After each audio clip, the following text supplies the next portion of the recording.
doesn't it make you curious that all of the other things that are available out there that there is to invest in, why investors even go for something like precious metals? I mean, for securities like stocks or bonds, at least there's an underlying institution that is working to make that investment worthwhile.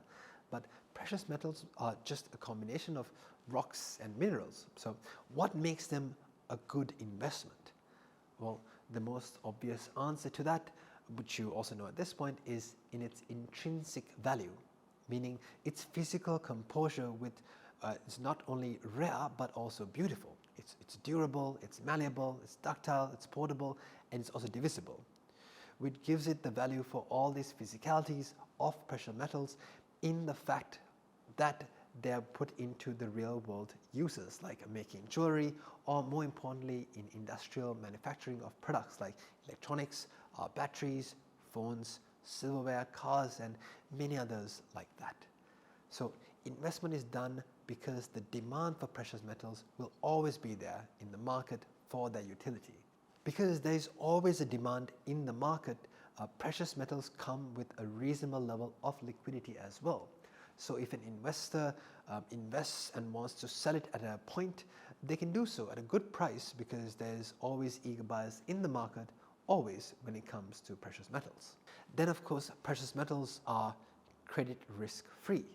With stocks and bonds, there's always a risk of the issuing entity going bankrupt and not paying your investment. But with precious metals, they're not going to go bankrupt or default on your payment because the value is all in that piece of metal, as opposed to other securities which derive their value from the company's performance and decisions of the board of directors. Now, with all these elements that make precious metals a great investment, the biggest and most important element which makes investors invest in precious metals is, of course, their ability or function to act as a store of wealth. Now, have you ever heard of King Croesus? He ruled Lydia, which is modern-day Turkey, between 560 and 546 BC. King Croesus is recorded to be one of the most wealthiest men to ever live in ancient history, and this incredible wealth of his was full of gold and silver. It's said that even after 1,500 years from the time he lived, his name was still used as a synonym for gold and riches. Now, being in the 21st century, you might have not heard of King Croesus, but definitely know that gold and silver, and you know that the possession of those express the possession of wealth, even after all these decades. In other words, the value of precious metals has remained high from almost the dawn of times, and well, probably since the dawn of times, but surely soon after these metals were discovered. And till date, the demand for precious metals remain at an all-time high, with value standing strong, and the possession of it still measures wealth, and that is why investors go after it. I mean, leave investors aside. Central banks and many countries hold gold to a certain extent, silver as reserves. In fact, as of 2021, central banks all across the world collectively held about 35,000 metric tons of gold, which almost was 1/5 of the gold that was ever mined at that point, whereas the International Monetary Fund, or the IMF, holds about 2,814 metric tons of gold. The point is, precious metals have been and continues to be a great source of wealth. Now, being a store of wealth is not only about riding out the ups and downs of an economy, it's also about beating inflation, which is always prevalent. If you ask if precious metals do that, well, yes, they quite frankly do. According to historical data, whenever the cost of living has increased, more often than not, so have the prices of precious metals. In fact, data from the past 50 years reveal that during times of high inflation, the performance of the stock market has plummeted while the prices of gold have soared.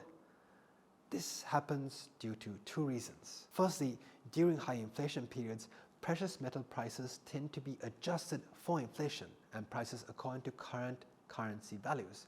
So along with everything else, the price of gold rises too.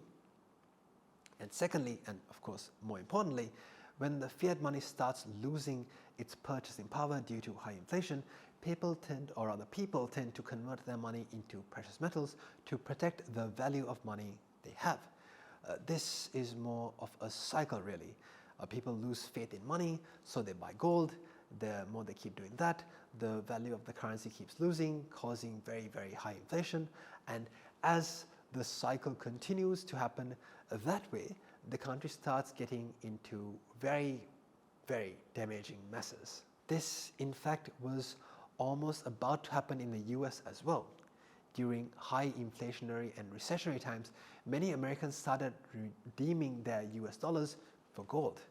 Then, as the value of the dollar starts depreciating, foreign governments that held the US dollars also started getting rid of those dollars. It came to a point where the government had to intervene and make holding gold illegal to protect the dollar from depreciating any further. This is what, or rather why, President Roosevelt confiscated all the gold held by citizens in 1933, and why President Richard Nixon abolished the gold standard in 1971. The point is, precious metals are great stores of wealth. Notice how I insisted on store.